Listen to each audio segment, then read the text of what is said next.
The old historian, Master Rahim, sat beneath a large oak tree, surrounded by curious children from the village. Every evening he told stories, but today's story felt different.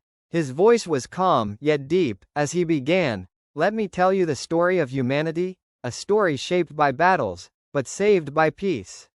He looked at the children and continued, "Thousands of years ago, long before our time, kingdoms rose from the dust. Ancient warriors fought with spears and shields. The Greeks and Persians clashed on burning fields. Roman soldiers marched through Europe, building empires with iron and discipline.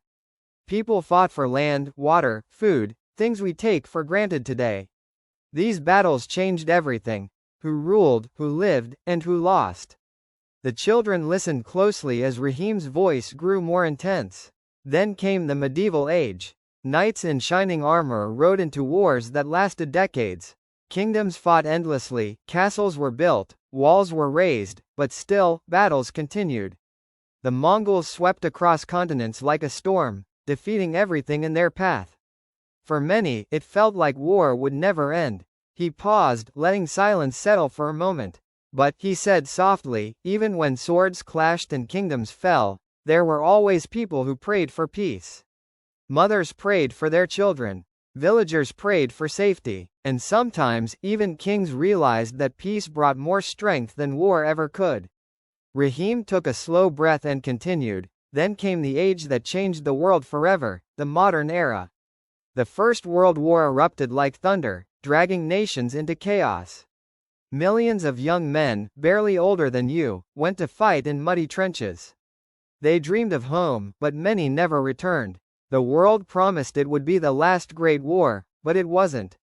The children leaned forward as he said, "The Second World War was even darker. Entire cities burned, borders vanished, families were destroyed, humanity saw the worst it had ever seen. When it finally ended, the survivors said something powerful: never again. And out of this pain, countries joined hands to form the United Nations, a place where the world could talk before fighting." Master Rahim's eyes softened, "But history is not only about battles.